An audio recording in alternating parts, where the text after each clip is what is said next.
Right, ఇప్పుడు పరిశుద్ధ గ్రంథంలోకి వెళ్తాం, దేవుని వాక్యంలోనికి వెళ్తాం. మనం పోయిన వారం ప్రకటన గ్రంథాన్ని ధ్యానం చేసాం.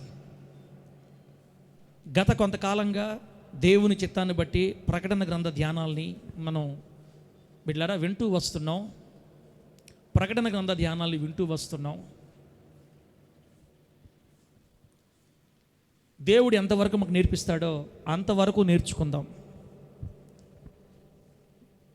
ఇది వరకు మనం 6 వర్తమానాలు విన్నాం ప్రకటన గ్రంథంలో. ప్రస్తుతం ప్రకటన గ్రంథ ప్రారంభంలోనే దేవుడు 7 సంఘాల గురించి రాయించాడని, 7 సంఘాలలో ఉన్నటువంటి నీతి న్యాయాలు అంత్యదినాలలో అపాయకరమైన కాలాలలో ఉన్న ఈ సంఘాలలో ఉండాలని, 7 సంపూర్ణతకు సాదృశ్యమని, భూమి మీద ఉన్న సంఘాలన్నింటికీ సాదృశ్యమని, ఆ 7 సంఘాలలో ఉన్న నీతి మన సంఘాలలో మన బ్రతుకుల్లో ఉండాలని, ఆ 7 సంఘాలలో కనబడిన దుర్నీతి మనం విడిచిపెట్టాలని దేవుడు మన నుండి ఆశిస్తున్నాడని మనం తెలుసుకున్నాం. ప్రభు నామానికి మహిమ కలుగును గాక. బిడ్డలారా, ఇప్పటికి ఎన్ని సంఘాలు అయినాయి? ఎన్ని అయినాయి అక్క? 4. మొదటి చెప్పండి, ఎఫెసు సంఘం. రెండోది స్ముర్నా సంఘం. మూడోది పెర్గము సంఘం. 4 తుయతైర సంఘం. పోయిన వారం మనం మాట్లాడుకున్నాం. ఇంకా మూడు సంఘాల గురించి ప్రభు మాకు నేర్పించాలని ఆశపడుతున్నాడు. ఈరోజు 5వ సంఘాన్ని గురించి నేర్చుకుందాం. ప్రియులారా, మీరు ఎలా ఉన్నారంటే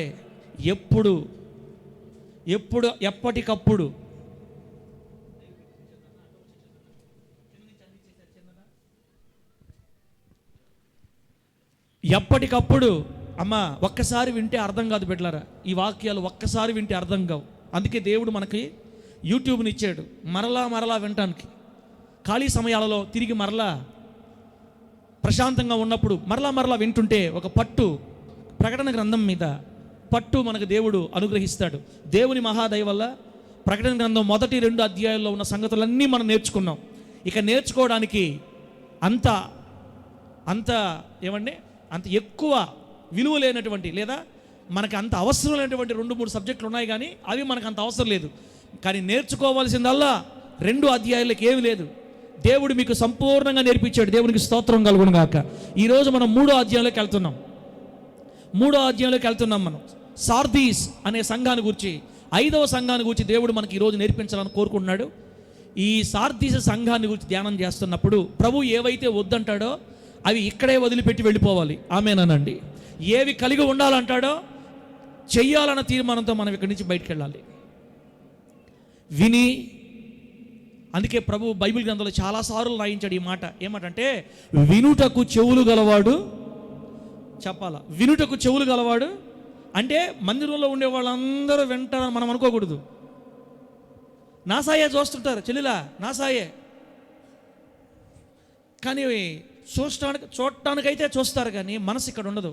అందుకే బాడీ ప్రజెంట్, మైండ్ ఆబ్సెంట్, ఎక్కడెక్కడో తిరుగుతుంది. అది అలా ఉండడం మనకు ప్రమాదం, మనకే ప్రమాదం. దేవుని మందిరికి వచ్చినప్పుడు ఈరోజు ప్రభు ఏం మాట్లాడతాడో, ఏది నేర్చుకెళ్లాలో, ఏది పట్టుకెళ్లాలో, ఏది అవసరమో, ప్రభు ఏమి నేర్పించాలనుకుంటున్నాడో ఒక్క మాటను పట్టుకెళ్ళాలి నేను ఇక్కడ నుంచి అని దేవుని వాక్యం కొరకు ఆసక్తి కలిగి ఉండాల.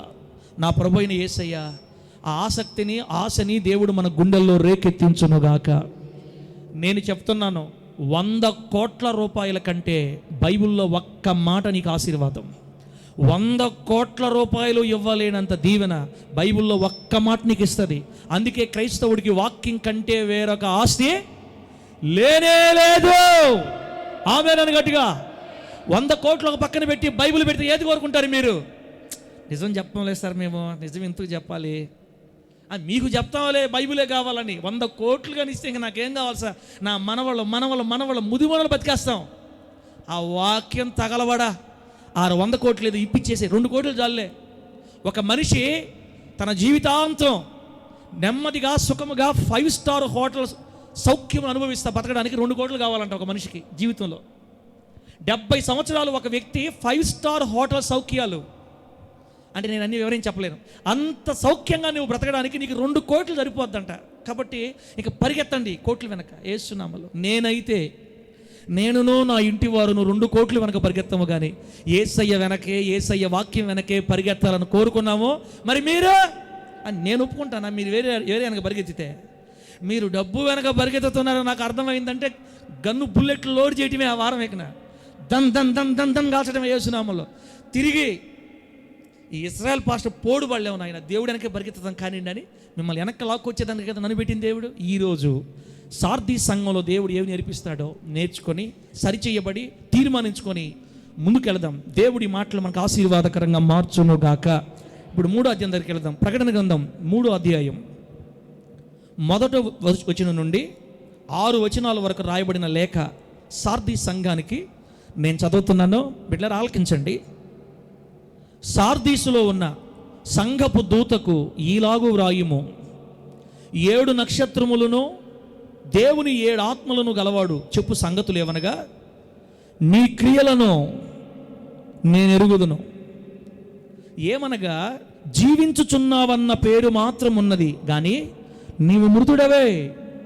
నీ క్రియలు నా దేవుని ఎదుట సంపూర్ణమైనవిగా నాకు కనబడలేదు గనుక జాగరూకుడవై చావనయ్యున్న మిగిలిన వాటిని బలపరచుము. నీవేలాగో ఉపదేశం పొందితివో, ఎలాగూ వింటివో జ్ఞాపకము చేసుకొని దానిని గైకొనుచు మారు మనసు పొందుము. నీవు జాగరూకుడవై ఉండని ఎడల నేను దొంగవలే వచ్చేదను. ఏ గడియను నీ మీదికి వచ్చేదనో నీకు తెలియదు. అయితే తమ వస్త్రములను అపవిత్రపరచుకొనని కొందరు సార్దీసులో నీ యొద్ద ఉన్నారు. వారు అర్హులు గనుక తెల్లని వస్త్రములు ధరించుకొని నాతో కూడా సంచరించెదరు. జయించువాడు అలాగున తెల్లని వస్త్రములు ధరించుకొనును. జీవ గ్రంథములో నుండి అతని పేరు ఎంత మాత్రమును తుడుపు పెట్టక నా తండ్రి ఎదుటనో ఆయన దూతల ఎదుటనో అతని పేరు ఒప్పుకొందును. సంఘములతో ఆత్మ చెప్పుచున్న మాట చెవిగలవాడు వినుగాక. చదివినటువంటి ఈ మాటల్ని మనందరికీ అర్థమగునట్లు బోధించి వాక్యానుసారముగా బ్రతకగలిగే కృపని దేవుడు మనందరికీ ప్రసాదించునుగాక. బిడ్డలారా, ఈరోజు సార్దీస్ అనే సంఘాన్ని గురించి ప్రభు కొన్ని విషయాలు నేర్పించాలని కోరుకుంటున్నాడు. ఒక బాధాకరమైన విషయం ఏంటంటే, సహజంగా దేవుని తత్వం ఏంటి చెప్పండి? ముందు పొగిడి తర్వాత తప్పులు చెప్తాడు. ముందు ఆ వ్యక్తిని ప్రోత్సహిస్తారు. ఆ సంఘాన్ని దేవుడు ఇవన్నీ మెచ్చుకుంటాడు అనమాట. ఇప్పుడు మనంతవరకు అదే వింటా వచ్చాం. ఎఫెసు సంఘాన్ని గురించి అటే మెచ్చుకున్నాడు, స్మరణ సంఘాన్ని గురించి అలాగే మెచ్చుకున్నాడు. ఇలా మెచ్చుకుంటూ తర్వాత వారిలో ఉన్నటువంటి తప్పులు చెప్పేవాడు. కానీ ఇక్కడ ఏందో తెలియదు, ఈ సార్దీ సంఘాన్ని గురించి మాత్రం దేవుడు స్టార్టింగే వారిలో ఉన్న పొరపాట్లు చెప్తున్నాడు. సార్దీ సంఘంలో ఉన్న విశ్వాసుల్లో ఉన్న పొరపాట్లు చెప్తున్నాడు. అంటే మెచ్చుకోవడానికి ఏమీ లేదా? ఈ సంఘాన్ని మెచ్చుకోవడానికి ఏమీ లేదా? దేవుని బిడ్డలారా, ఉంది.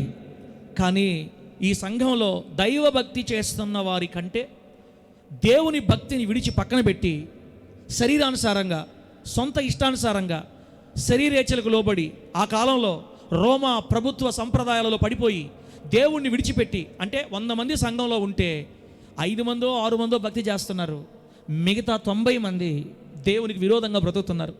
అందుకే మెచ్చుకోవడం కంటే ఈ సంఘాన్ని గద్దించడమే ఆయనకి ఇష్టమైంది. అందుకే ఈ సంఘాన్ని ప్రారంభమే గద్దిస్తున్నాడు. నీ క్రియలు నాకు తెలుసు అన్నాడు. అంటే అది మెప్పుకోలు కాదు, నీ క్రియలు నాకు తెలుసు, ఎందుకంటే నీ క్రియలు దేవుని ఎదుట సంపూర్ణమైనవిగా లేవు అన్నాడు. ఒకటే మాట, జీవిస్తున్నావన్న పేరు మాత్రం నీకుంది, నీవు మృతుడవే.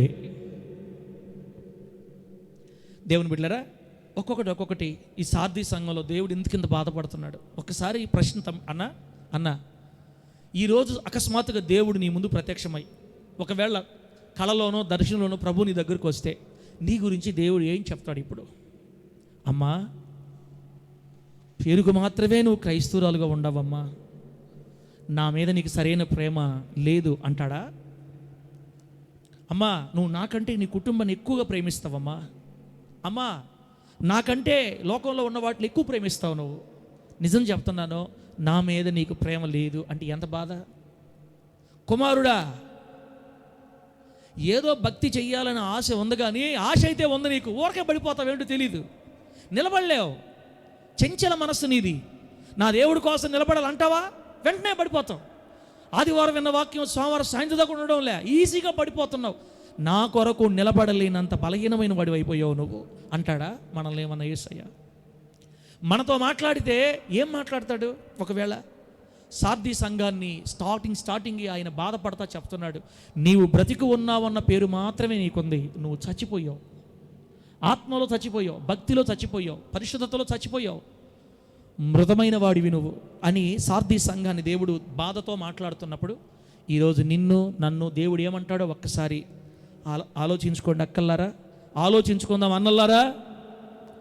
ఈ సంఘంలో ఉన్న లోటుపాట్ల గురించి మనం ధ్యానించే ముందు ఈ సార్దీస్ అనే పట్టణాన్ని గురించి చరిత్రలో ఉన్న కొన్ని విషయాలు త్వరగా మీకు చెప్తాను. నోట్ చేసుకోవాలనుకుంటే నోట్ చేసుకోండి, నోట్ చేసుకోవాలి, ఎందుకంటే మరలా మీకు మనకు రాదు ఇది గుర్తుపెట్టుకోవడానికి. బైబిల్లోనే చిన్న చిన్న వచనాలు రాసేసుకోండి, అవసరమైతే ఏం పర్వాలే. మీ బైబిల్ అంతా లెటర్ అక్షరాలు ఉండాలా, పేపర్ల మీద నోట్ చేసుకోవటం, ఇంపార్టెంట్ రాసుకోవటం, మొత్తం ఎక్కడ పడితే అక్కడ నోట్లు రాసుకోవాలా, అయిపోయిందా నెక్స్ట్ వేరే బైబిల్ కొనుక్కోవాలా. అది పవిత్రంగా నలగకుండా కాదు, నలిపేయాలంతే. బైబిల్ వేస్తున్నామలో ఎక్కడ పడితే అక్కడ ఇంపార్టెంట్ పాయింట్ రాసుకున్నావా, అయిన లేదా పేపర్లు రాసుకున్నావా, బైబిల్ అయిపోయి నెక్స్ట్ బైబిల్ కొనుక్కోవాలా. ఆ విధంగా అనేక బైబిల్ చదవగలిగే భాగ్యాన్ని దేవుడు మన అందరికీ ప్రసాదించును గాక. రైట్. సార్దీస్ అనే పేరుకి అర్థం, సార్దీస్ అనే పేరుకి అర్థం ఏంటంటే ఉజ్జీవము, లేదా ఎర్రనిది, లేదా రహస్యముగా పారిపోయినది అని అర్థం ఆ పేరుకి. సార్దీస్ అనే పేరుకి ఉజ్జీవము లేదా సంస్కరణ, లేదా ఎర్రనిది, లేదా రహస్యంగా పారిపోయింది అని అర్థం. ఏదో ఆ పేరుకి అన్ని అర్థాలు ఉన్నాయి. ఉజ్జీవం అని పేరు పెట్టుకుంది, కానీ ఈ పట్టణం, ఆ పట్టణంలో నిజమైన ఉజ్జీవం లేదు. సంస్కరించబడాలని పేరు పెట్టుకున్నారు, కానీ రహస్యంగా పారిపోయింది అని పేరు పెట్టుకున్నారు, పేరుంది, కానీ ఆ పట్టణానికి ప్రజలు రహస్య పాపాలు ఇరుక్కుపోయి ఉన్నారు, పారిపోలేదు. పేరు గొప్ప, ఊరు దెబ్బగా ఉంది పరిస్థితి. బిడ్డ, సార్దీస్ అనే పేరుకి అది అర్థం. ప్రస్తుతం అయితే ఈరోజైతే టర్కీ దేశంలో ఉన్న పట్టణాన్ని బిడ్డరా సాట్ అని పిలుస్తున్నారు. SART, సాట్ అని పిలుస్తున్నారు ఇప్పుడు ఆ ఊరి పేరు. తర్వాత ఈ సార్దీస్ పట్టణం, పోయిన వారం మనం చెప్పుకున్న తుయితైరా అనే పట్టణానికి అకిసర్ అన్నారు కదా, ఇప్పుడు ప్రస్తుతానికి ఆ పట్టణాన్ని అకిసర్ అంటారు, తుయితైరని. ఈ అకిసర్ పట్టణానికి సరిగ్గా 53 మైళ్ళ దూరంలో, స్ముర్నా పట్టణానికి 50 మైళ్ళ దూరంలో, నేను చెప్పాను కదా ఇలా వెళ్ళి ఇలా వస్తాయి అదే ఆ ప్రాంతాలన్నీ, ఒకదానికి 50 మైళ్ళ దూరం ఉంటుంది. తుయితైరకేమో 53 మైళ్ళు, స్ముర్నాకేమో 50 మైళ్ళ దూరంలో ఈ సార్దీస్ అనే పట్టణం కేంద్రీకృతమై ఉంది. బిడ్డరా, ఈ సార్దీస్ పట్టణం గురించి చెప్పాలంటే ఇది ధన సంపన్నమైన పట్టణం, ధనికమైన పట్టణం. ఏంటి పాస్టర్ గారు మీరు ఏ వారం చెప్పినా ధనిక పట్టణం అని అంటున్నారు, ఏమి పేద గ్రామాలు అసలు లేవా? దేవుడు ఎప్పుడు పేద గ్రామాల్లో ఉండడా? మీరు ఏది పట్టుకున్నా ప్రియులరా, అది మన ఇష్టం కాదు, అది ఆయన ఇష్టం. దేవునికి స్తోత్రం కలుగును గాక. ఎందుకు దేవుడు ఆ ప్రాంతాలు కోరుకున్నా మనకు తెలియదు. ఈ సార్దీస్ పట్టణం ధన సమృద్ధి గల పట్టణం. ఎందుకంటే ఆ రోజుల్లో ఆ సార్దీస్ పట్టణానికి నడిబొడ్డున ఒక నది ప్రవహిస్తుంది. ఆ సార్దీస్ పట్టణానికి పిల్లల్ని అరవనియొద్దక్క, దయచేసి పిల్లల్ని అరవనియొద్దు, అరిస్తే బయటికి తీసుకెళ్ళి కొంచెం కంట్రోల్ చేయండి. ఈ సార్దీస్ అనే పట్టణం యొక్క నడిబొడ్డున ఒక నది ప్రవహిస్తుంది. ఆ నది పేరు ప్రాక్టోస్ అనే నది. ఇప్పటికి కూడా ప్రాక్టోస్ అనే నది ఉంది ఇప్పటికి కూడా. ఈ నదిలో, ఆ నదిలో నీళ్లు ప్రవహిస్తున్నాయి కదా, ఆ ఇసుకలో బంగారం పొడి ఉందంటమ్మా ఇప్పటికి కూడా. బంగారం పొడి ఆ ప్రాక్టోస్ నది ఇసుకలో మిళితమై ఉంది. అందువల్ల ఆ పట్టణంలో ఉన్న వాళ్ళందరూ ఇసుక తీసి ఆ ఇసుకలో నుండి బంగారు పొడిని వేరు చేసి బంగారం అమ్ముకుంటారు. బంగారు వ్యాపారం చేసే వ్యాపారులు నివసించే ప్రాంతం అది. అందువల్ల ఆ ఊరు చాలా ప్రసిద్ధి చెందింది, ఘనమైందిగా. ఆ పట్టణం బహు ధన సమృద్ధి గల పట్టణంగా ఆ రోజుల్లో వెలసిల్లింది అని చరిత్ర చెప్తుంది.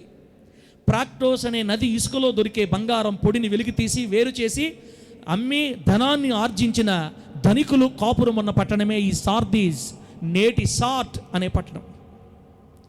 బిడ్డలారా, రెండో పాయింట్, ఈ సార్దీస్ అనే పట్టణం తుయతైరా, ఫిలదెల్ఫియా, లవొదికయ ఈ పట్టణాలు ఈ సార్దీస్ మీదే వెళ్ళాలి. చెప్పాను కదా, ఒకటే రోడ్డు. ఈ తుయతైరా, ఫిలదెల్ఫియా ఈ పట్టణాలకి సార్దీస్ మీదుగానే ప్రయాణించాలి. అలాగే ఈ సార్దీస్ పట్టణం ఎక్కడుందో తెలుసా? 5 పట్టణాలకు పోతున్న రోడ్ల కూడలి. బాగా వినండి, 4 రోడ్ల కూడలు మనం తెలుసు. 4 రోడ్ల కూడలి అంటే సెంటర్. ఇప్పుడు మన మైపర్ గేట్ సెంటర్ తీసుకోండి, అటు ఒక రోడ్డు వెళ్తుంది, అటు ఒక రోడ్డు వెళ్తుంది, ఇటు ఒక రోడ్డు వెళ్తుంది, ఇటు ఒక రోడ్డు, మధ్య సెంటర్ అనమాట. అలాగే 5 పట్టణాలకు పోతున్నటువంటి రోడ్ల మధ్యలో కూడల్లో ఉంది ఈ పట్టణం. అందువల్ల రవాణా వ్యవస్థ ఎక్కువగా, వాహనాలు ఇక్కడి నుంచి వెళతాయి. ఇది రవాణా వ్యవస్థ ఎక్కువగా ఉన్న ప్రాంతం కాబట్టి ఎప్పుడు జనం ఎక్కువగా ఉంటారు ఆ ప్రాంతాల్లో, వ్యాపారాలు చేసుకునేవాళ్ళు. మిక్కిలి జనసమ్మర్దమైన పట్టణం అన్నమాట. అవన్నీ మాకు ఎందుకు చెప్తున్నావా నువ్వా? అప్పుడు ఎప్పుడో అటుంటే మా తలకాయ తింటావు ఎందుకు నువ్వు అనకూడదు. పాలు తాగటం మానేసి ఏం తాగలక, ఏం తినాలా? బిర్యానీ. అది మా ఇద్దరికి బాధ్యత ఉంది. బిర్యానీ తినే వయసు వచ్చింది. సార్దీస్ అంటే టన్ టన్ టన్ టన్ టక్ టక్ టక్ అని చెప్పాలి, పాయింట్లు అంతే. ఫిలదెల్ఫియా అంటే చెప్పేయాలా, తుయతైరా అంటే చెప్పేయాలా. ఇప్పుడు ఒక ప్రశ్న మీకు, గోపురాలతో దేవాలయాలతో మిక్కిలి భయంకరమైన పెద్ద పెద్ద ప్రపంచ ప్రఖ్యాతిగాంచిన దేవాలయాలతో నిండిన పట్టణం పేరు చెప్పండి, సంఘం పేరు చెప్పండి. వినుంటే పోయినసారి మనం చెప్పుకున్నాం. ఇప్పుడు అయిపోయిన సంఘాల్లోనే ఒక సంఘం, ఎక్కువ దేవాలయాలు ఉంటాయట అన్న.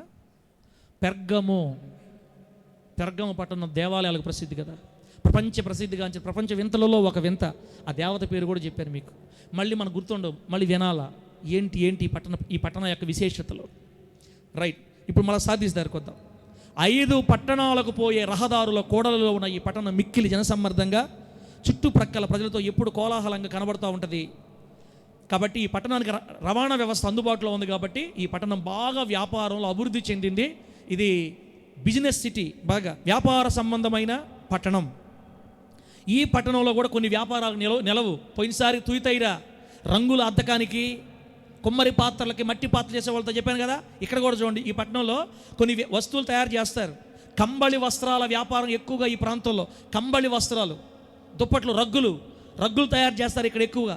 తెల్లని పెంకులతో ఇంట్లో వస్తువులు తయారు చేసే పరిశ్రమలు ఎక్కువ ఈ ప్రాంతంలో.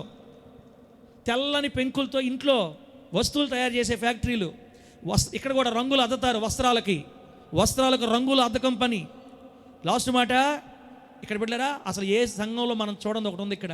వెండిని బంగారంతో కరెన్సీ తయారు చేస్తారంట. మొట్టమొదటిసారి చరిత్రలో డబ్బుని వెండి బంగారాలతో తయారు చేసింది ఈ పట్టణంలోనే. వెండి బంగారంతో కరెన్సీ తయారు చేసి, డబ్బు తయారు చేసి చలామణిలోకి తెచ్చిన చరిత్ర ఈ సార్దీస్లోనే మొట్టమొదటి స్టార్ట్ అయిందని చరిత్ర చెప్తుంది. కంబళ వస్త్రాల వ్యాపారం, తెల్లని పెంకులతో ఇంట్లో వస్తువులు తయారు చేసే వ్యాపారాలు, రంగుల అద్దకాలు చేసే వ్యాపారాలు వస్త్రాలకి, వెండి బంగారంతో డబ్బు తయారీ వ్యాపారం అంతా ఈ సార్దీస్ పట్టణంలోనే ప్రారంభమైంది. బిడ్డలారా, ఇంకో విషయం చెప్పమంటారా? ఇక్కడ ఎవరన్నా చనిపోయారు అనుకోండి, అందరు డబ్బులు ఉండేది ఈ ప్రాంతంలో వ్యాపారస్తులే. ఎవరైనా చనిపోయారు అనుకోండి, ఆ చనిపోయేటప్పుడు ఆ వ్యక్తి సమాధి చేసేటప్పుడు ఆ సమాధిలో ఏమండి విస్తారమైన బంగారం పోస్తారంట. ఆ సమాధిలో పురావస్తు శాస్త్రవేత్తలు, భూమిని త్రవ్వకాలు జరిపే శాస్త్రవేత్తలు త్రవ్వకాలు జరిపినప్పుడు ఈ మధ్యకాలంలో ఒక్కొక్క సమాధిలో బంగారం దొరుకుతుందంట. బిడ్డలారా, బంగారపు సమాధులు అని పిలుస్తారు వాళ్ళ సమాధుల్ని. బంగారం సమాధుల్లో పోస్తున్నారంటే వాళ్ళు ఏ రేంజ్లో డబ్బు ఉన్న వాళ్ళు మీరు ఆలోచించుకోండి. అందుకే చెప్తున్నా, డబ్బు ఎక్కువైతే భక్తి చేయలేము. వెండి బంగారాలు సంపాదించుకుంటే భక్తి మీద మైండ్ రాదు. వేల లక్షలు బ్యాంక్ బ్యాలెన్స్ చేసే వాళ్ళకి భక్తి మీద ఉండదు. అందుకే బీదలైన మీరు ధన్యులు, పరలోక రాజ్యము అట్టిది నాకు దూరం పోకుండా అంటారు మీరు. అంటే నేను ఎప్పుడు పేదలుగా ఉండిపోవాలా పాస్టరా? నేను ఎప్పుడు బేదలుగా ఉండిపోవాలా పాస్టరా? దేవుడు ఒకవేళ నిన్ను ధనవంతుడిగా చేయాలనుకుంటే దేవుడు నిన్ను దీవించే కొలది దేవుడిని ప్రేమించు. ఆమేన్ చెప్పు, గట్టిగా చెప్పు హల్లెలూయా. నువ్వు ఆదివారం క్రమంగా మందిరంకి రా, దేవుని ప్రేమించి వదిలే వ్యాపారం ఆపేయి, డోర్ క్లోజ్ చేసే ఆదివారం అంతే. అప్పుడు చూస్తాడు దేవుడు, నా బిడ్డకి డబ్బు మీద మనసు లేదు, నా బిడ్డకి బంగారం మీద మనసు లేదు అనుకుంటాడు. ఇచ్చే కొలది మైండ్ మారిందనుకో, ఇదిగో సార్దీస్ పట్టణస్తుల్లాగా సమాధుల్లో కూడా బంగారం పోసుకుంటున్నారు.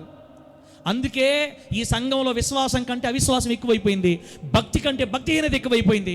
100 మందిలో 5, 6 భక్తి చేస్తున్నారు, 95 మంది భక్తిహీనతలో నివసిస్తున్నారు. అందుకే దేవుడు ఈ సంఘాన్ని ప్రారంభంలో మెచ్చుకోకుండా ప్రారంభమే దిగులుతో బాధతో మాట్లాడుతున్నాడు. నీవు జీవించుచున్నావన్న పేరు మాత్రమే నీకుంది, కానీ నువ్వు సచ్చినోడివి, మృతుడవే, మారు మనసు పొందాలి నువ్వు అని చెప్తున్నాడు ఆ సంఘంతో.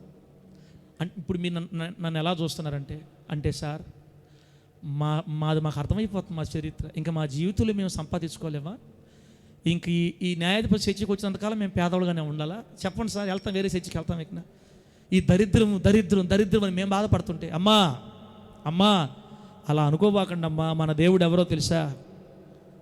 నీ దేవుడైన యెహోవా ఆజ్ఞలను నువ్వు ఆలకించి, నీ దేవుడైన యెహోవా మాటలని గుండెల్లో దాచుకొని వాటి ప్రకారం అనుసరించి గైకొని నడిచిన ఎడల భూమి మీదనున్న సమస్త జనముల కంటే నేను నిన్ను హెచ్చిస్తాను. చప్పలు కొట్టు గట్టిగా. నీవు తలగా ఉండువు గాని తోకగా ఉండవు, నీవు పైవాడవుగా ఉండువు గాని క్రింది వాడవుగా ఉండవు. అది మన వాగ్దానం. ఆమేన్. చెప్పు గట్టిగా ఆమేనండి. నా నామమును బట్టి నీ కొమ్ము అంతే. మనం కురిగిపోవాలని, కూలిపోవాలని, దరిద్రతలో ఉండాలి ప్రభు కోరుకోడు. దరిద్రత మనం తెచ్చుకుంటాం. దేవుని కంటే లోకంలో ఎక్కువ ప్రేమించి అక్కడి నుంచి ఒక్క అడుగు కూడా పైకి వేయలేక నీరసపడిపోయి నిరాశపడి ముక్కి మూలిగి ఆడే అయిపోతాం మనం. ఇక దేవుడు మనల్ని హెచ్చించాలంటే హెచ్చించే కొలది దేవుని దగ్గర అయిపోవాలమ్మా. ఇస్సాకు గురించి చక్కని మాట రాయబడింది బైబిల్లో. ఇస్సాకు ఆ సంవత్సరం విత్తనం వేసి 100 ఫలము పొందెను. ఆమేనానండి. ఇస్సాకు విత్తనం వేసి 100 ఫలం. అసలు అతని పంట పండినట్టుగా ఇంకెవరు పంట పండలా. ఎందుకో తెలుసా? యెహోవా ఇస్సాకును ఆశీర్వదించెను గనుక అతడు గొప్పవాడాయను. మనం గొప్పవాడు అవ్వాలంటే మనల్ని ఎవరు ఆశీర్వదించాలా? దేవుడు ఆశీర్వదించాలి. దేవుడు నిన్ను ఆశీర్వదించే కొలది నువ్వు లోకానికి దగ్గర అయిపోతే, నిన్ను దేవుడు ఆశీర్వదించే కొలది డబ్బుకు దగ్గర అయిపోతే, నిన్ను దేవుడు ఆశీర్వదించే కొలది ప్రభుకు దూరం అయిపోతే, దేవుని దగ్గర నుండి సపోర్ట్ ఆగిపోద్ది. సపోర్ట్ ఆగిపోయిందంటే ఎలుకలు పడిపోతాం. బిడ్డ, అక్క, చెల్లిలా, తమ్ముడా, అన్న, అమ్మ, అయ్యా, నీవు ఆర్థికంగా స్థిరత కలగాలంటే ఒకటే గుర్తుపెట్టుకో, ప్రభువు మనల్ని హెచ్చించే కొలది మనం ఇంకా దేవుడి దగ్గర అయిపోవాలి. ఆమేనానండి. లోకం మీద మమకారం ఉండకూడదు, లోక సంబంధమైన వస్తు వ్యాపారాల మీద మమకారం ఉండకూడదు. బ్రతకడానికి అంతే. దేవుని కార్యాల దగ్గరికి పరుగులు రావాలి. అది కదా భక్తి అంటే. ఇస్సాకు ప్రతి సాయంత్రం పూట వెళ్ళి తోటల పొలంలో ఏం చేసేవాడంట? ఇస్సాకు ప్రతి సాయంత్రం పూట పొలంలోనికి వెళ్ళి బిల్లం కూడా ఆట ఆడుకునేవాడా? ఎంతలా క్రికెట్ ఆడుకునేవాడా? లేకపోతే అలా ఆట ఏమాటది? వాలీబాల్. ఈ మధ్య ఒక పెద్ద ఆయన ఆడుతున్నాడు, నాకు తెలిసిన ఒక పెద్ద ఆయన, మనవడా బోల్ట్లు ఊడిపోయే స్థితిలో, బోల్ట్లు ఊడిపోయిన వయసులో వాలీబాల్ ఆడుతున్నాడు. 1 గంట దేవుడి దగ్గర కూర్చోమను ఈ పెద్ద ఆయన. సాయంత్రాల పూట వాలీబాల్ ఆడేవాళ్ళు, సాయంత్రాల పూట అరుగు మీద కూర్చొని, ఇంటి బయట కూర్చొని అమ్మలక్కలతో మాట్లాడే వాళ్ళతో నిండిపోయింది కాబట్టి మనం ఆగిపోయాం. అక్క, దేవుడు మనల్ని హెచ్చించే కొలది దేవుడు దగ్గర అయిపోవాలా. దేవుడు ఇస్సాకును ఆస్వాదించే కొలది సాయంత్రం పూట పొలంలోకి వెళ్ళి ఒంటరిగా ధ్యానం చేసి దేవునితో గడపతున్నాడు. అబ్రహాం గారిని దేవుడు అంత గొప్పగా ఆస్వాదించడానికి బలిపీఠం కట్టి ఎప్పుడు పడితే ప్రార్థన చేయటమే. ప్రార్థనా పరులను దేవుడు విడవడానికి ఆయన అన్యాయస్తుడు కాదు. భక్తి పరులను విడిచిపెట్టడానికి మన దేవుడు అన్యాయస్తుడు కాదు. బిడ్డరా, భక్తిహీనత నేను ఎప్పటికీ బాగు చేయలేదు. నువ్వు విడిచిపెడితే ఆశీర్వదించబడతావు బిడ్డ. నా ప్రభు అయిన యేసయ్య సార్దీస్ సంఘములో ఉన్న సమాధుల్లో కూడా బంగారాన్ని పోసుకునే వాళ్ళలాగా మనల్ని ఉండనీయకుండా వాక్యానుసారంగా బ్రతకగలిగి రోషంగా ప్రభు కోసం నిలబడి ఆత్మతో రోషముగా ఆత్మతో దేవుడు మనల్ని నింపునుగాక. ఆమేనానండి. సార్దీస్ పట్టణంలో ఉన్నవాళ్ళు సమాధులు ఏం పోస్తారమ్మా చెప్పండి? బంగారాన్ని ఉంచారు. ఆ బంగారం బయటపడింది. అందుకే దాన్ని ధనిక సంపన్న పట్టణం, ధన సంపన్న పట్టణం అంటారు. రైట్ బిడ్డరా, ముందుకెళ్దాం. క్రీస్తుకు పూర్వం 549, యేసు క్రీస్తు వారు జన్మించక ముందు 549 సంవత్సరాల క్రితం, క్రీస్తుకు పూర్వం 549లో పారసీక రాజు అయిన కోరేషు క్రీస్తుకు పూర్వం 218లో రోమా చక్రవర్తి అయిన అంతియోకస్ అనే ఇద్దరు రాజులు ఈ పట్టణాన్ని స్వాధీనం చేసుకున్నారు. అవన్నీ మాకు అవసరం అంటారా? ఓకే, వదిలేండి. క్రీస్తుకు పూర్వం 549లో కోరేషు, 218లో అంతియోకస్, వీళ్ళిద్దరూ ఈ పట్టణాన్ని స్వాధీనం చేసుకున్నారు. అలాగే క్రీస్తు శకం అంటే యేసుక్రీస్తు వారు వచ్చిన తర్వాత 17వ సంవత్సరంలో, అంటే యేసుక్రీస్తు వారు జీవిస్తున్న కాలంలో, యేసు ప్రభు వారి భూమి మీద ఉన్న కాలంలో 17వ సంవత్సరంలో వచ్చిన పెద్ద భూకంపంలో ఈ పట్టణం పూర్తిగా నాశనం అయిపోయింది.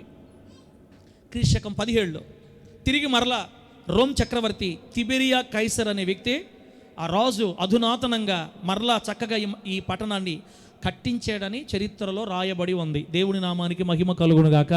2 సార్లు రాజులు దీన్ని స్వాధీనం చేసుకున్నారు. కొంతకాలానికి భూకంపంలో ఈ పట్టణం నాశనం అయిపోయింది. మరలా తిబెరియా కైసర్ అనే వ్యక్తి కట్టించాడు. రైట్.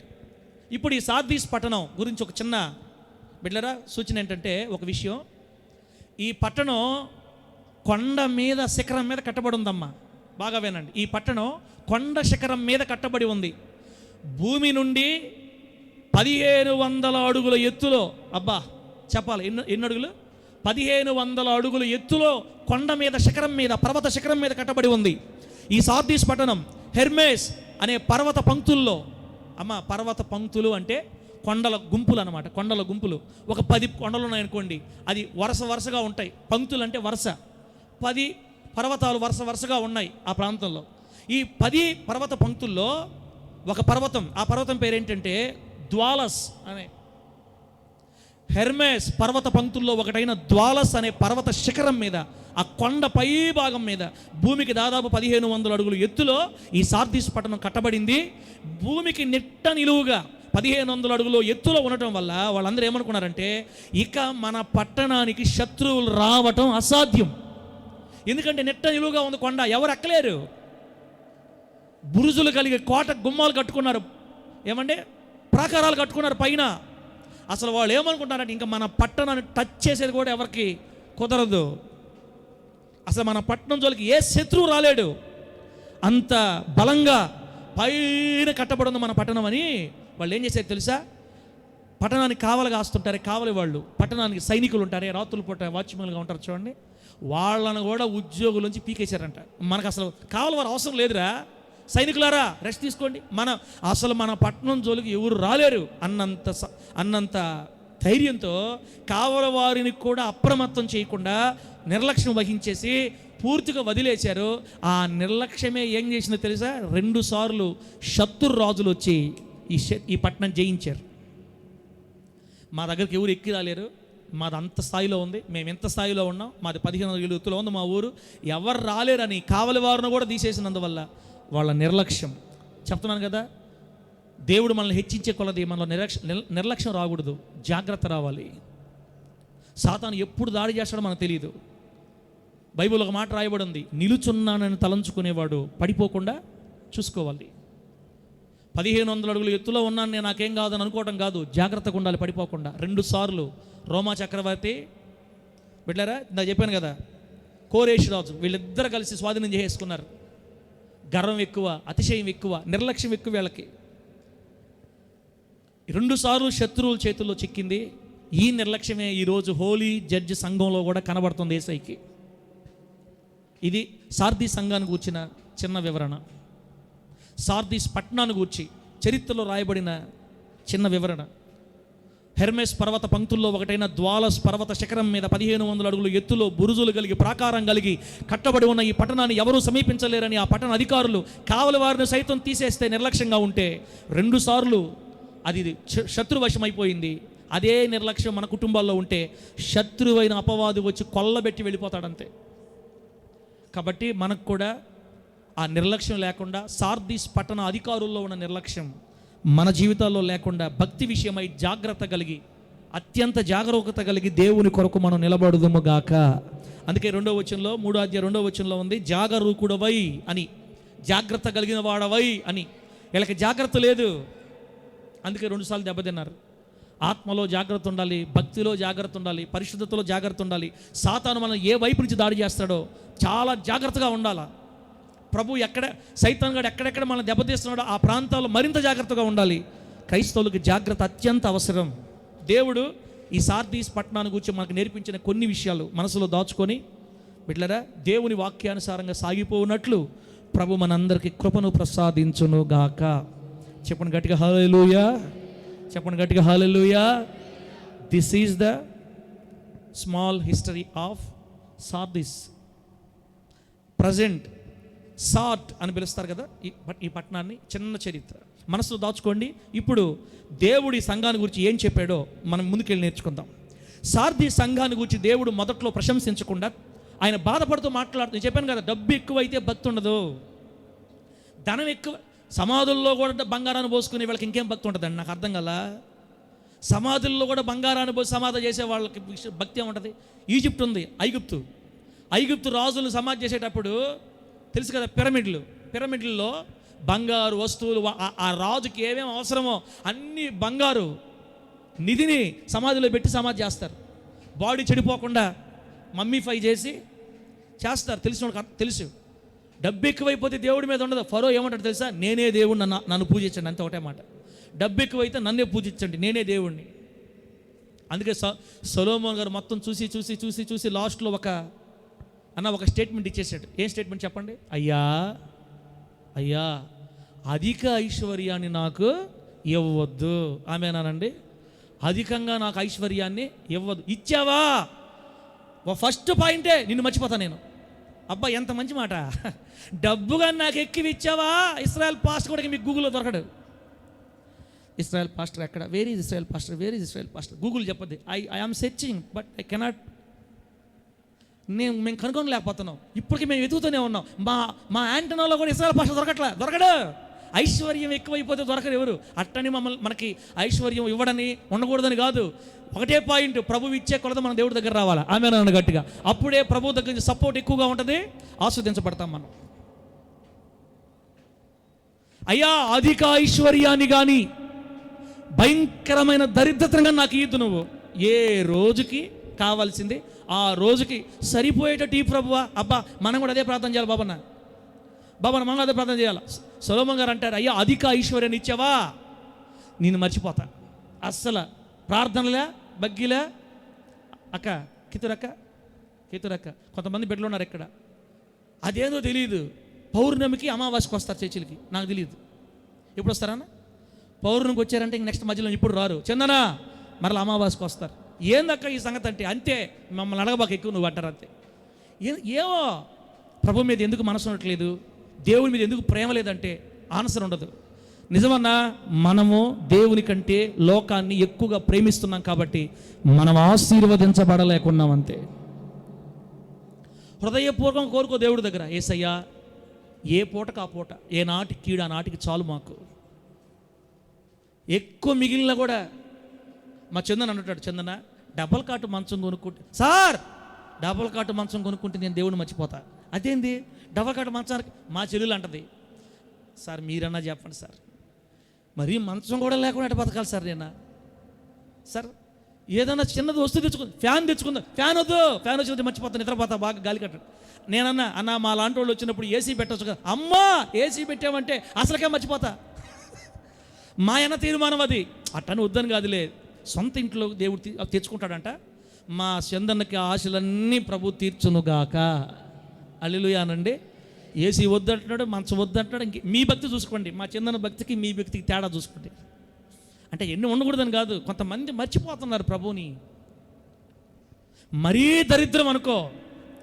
సొలొమోన్ గారు అంట, అయ్యా నేను దొంగతనం చేసి నీ నామానికి అవమానం తెస్తాను. నాకు మరీ లేకపోయిందంటే దొంగిలి యెహోవా నామానికి నేను అవమానం తెస్తాను. కాబట్టి నాకు ఎంత కావాలో ఏ నాటికి ఆ నాటి చాలు నాకు. పెట్టారా? కాబట్టి దేవునికి దూరం చేసేది సార్దీస్ పట్టణంలో ఉన్న బంగారమే. మీ బంగారం, మీ వెండి, మీ డబ్బు దేవుడు దగ్గర చేస్తుందా, దూరం చేస్తుందా? ప్రశ్న. ఇప్పుడు సార్దీస్ సంఘంలో ఉన్న ఏదన్నా, ఇప్పుడు దేవుడు సార్దీస్ సంఘం చెప్పాను కదా, మొట్టమొదటే ఆయన దండించడం లేదా ఆ తప్పు ఎత్తి చూపడం చేశాడు. మనం ఏం చేద్దామంటే మామూలు క్రమంలోనే సార్దీస్ సంఘంలో ఉన్న ఒక మంచి విశేషాన్ని జ్ఞాపకం చేస్తా. 100 మంది విశ్వాసులు ఉంటే 5 మందే భక్తి చేస్తున్నారు. వాళ్ళ భక్తి చూడండి.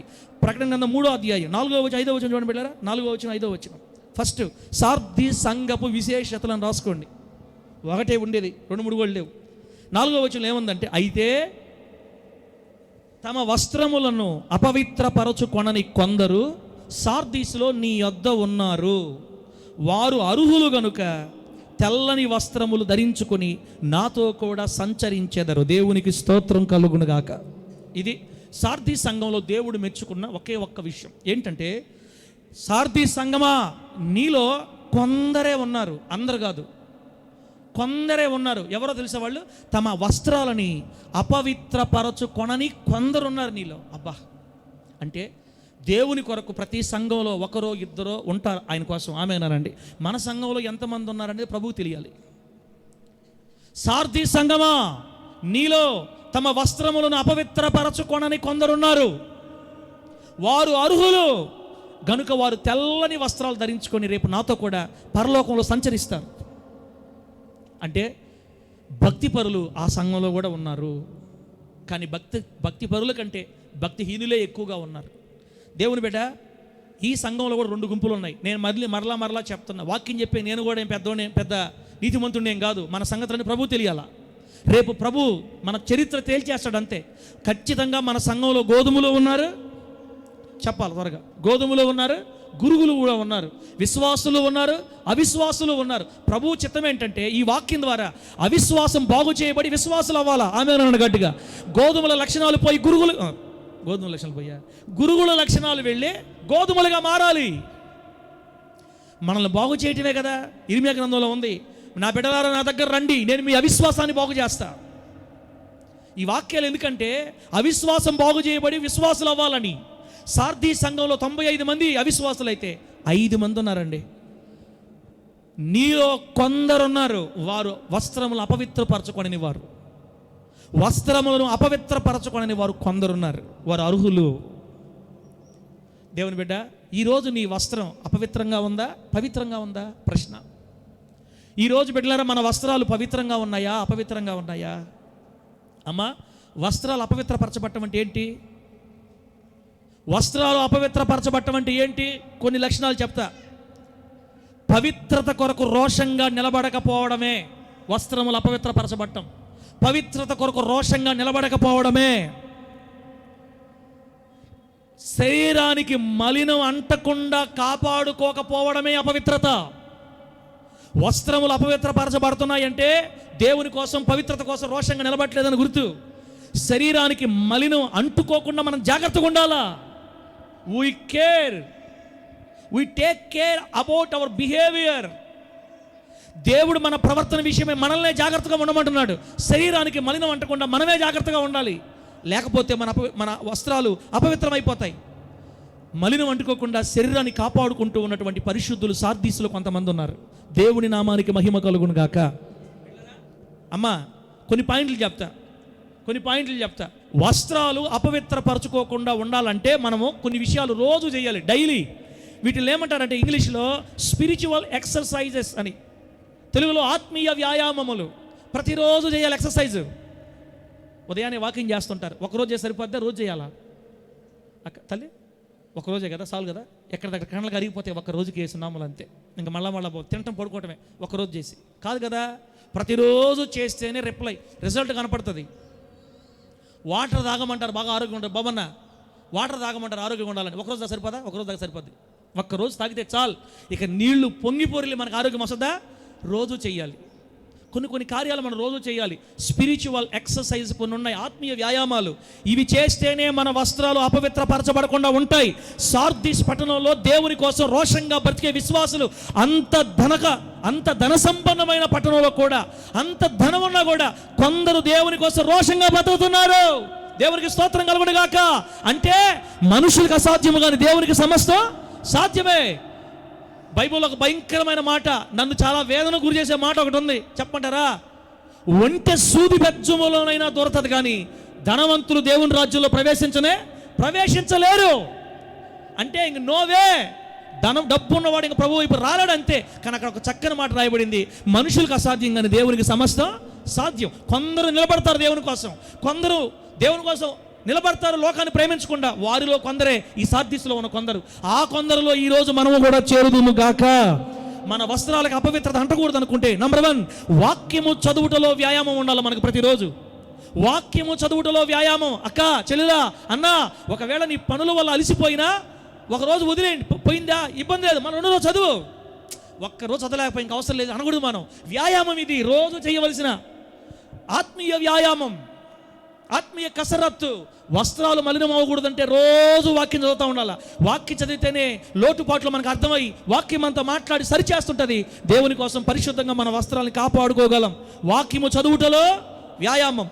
హెచ్చరింపబడుటలో వ్యాయామం. 2వ పాయింట్, హెచ్చరింపబడుటలో వ్యాయామం అంటే దైవజనుని చేత, లేదా బైబిల్ గ్రంథంలో ఉన్న వాక్యముల చేత, లేదా యూట్యూబ్లో ఉన్న వాక్యముల చేత, లేదా బైబిల్ పుస్తకాలు, భక్తుల చరిత్రల పుస్తకాల చేత నిత్యము నువ్వు హెచ్చరింపబడుతూ ఉండాలి.